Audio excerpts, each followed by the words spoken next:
Comrade, আমরা পশ্চিম বাংলার মানুষ সোজা কথাকে সোজাভাবেই বলতে পছন্দ করি।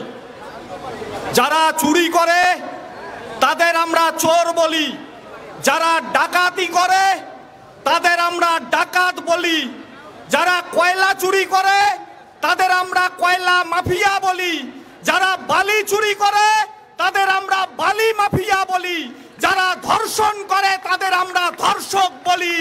আর সমস্ত কাজের অভিজ্ঞতা যাদের থাকে এ রাজ্যের বুকে তাদের তৃণমূল কংগ্রেস বলি বন্ধু, তৃণমূল কংগ্রেস বলি। আর এই তৃণমূল কংগ্রেসকে বাঁচাতে যারা এগিয়ে আসে তার নাম বিজেপি।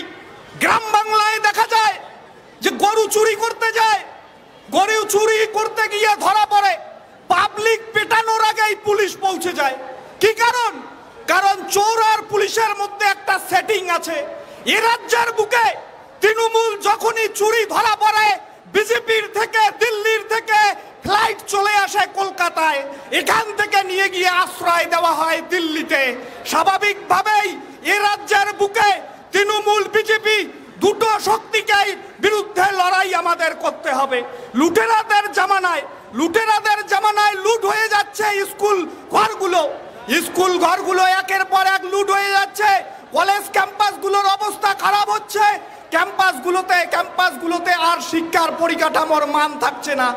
৮,০০০-এর বেশি প্রাথমিক বিদ্যালয় এই সময়কালে হারিয়ে গেছে।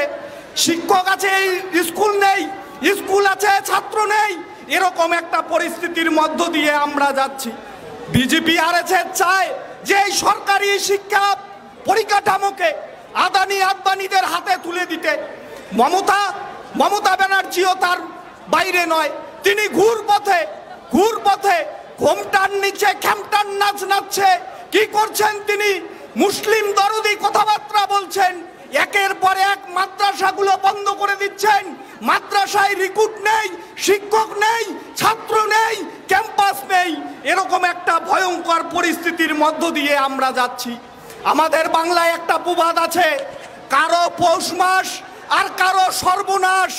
আমরা এই বাংলার বুকে দেখলাম পিঠে পুলির খাওয়ার দিন আসলে আমরা জানতাম পৌষ সংক্রান্তি।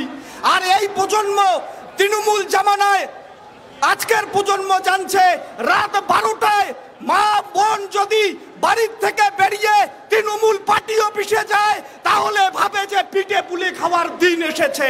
স্বাভাবিকভাবেই সন্দেশখালীর মানুষ যে আওয়াজ, যে মেজাজ দেখিয়েছে, আমরা ছাত্র সংগঠনের পক্ষ থেকে তাকে লাল সালাম সংগ্রামী অভিনন্দন জানাই। আমরা সন্দেশখালীর সঙ্গে আছি। সর্বনাশ করেছে মা বোনদের, সর্বনাশ করেছে এই বাংলার।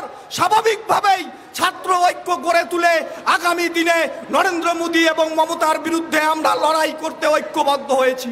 এই লড়াই এক দুদিনের নয়। এই লড়াই কলেজ স্ট্রিটের ময়দানে একটা সভা করার লড়াই নয়। এই লড়াই কাঁধে কাঁধ, হাতে হাত মিলিয়ে সারা ভারতবর্ষ তথা পশ্চিম বাংলার বুকে প্রতিটা প্রান্তে, প্রতিটা জায়গায় সন্দেশখালীর মেজাজ নিয়ে ফিরতে হবে। আমি আশা রাখবো যে এই বার্তা নিয়ে আপনারা ফিরবেন। আসছে ফাগুন, আমরা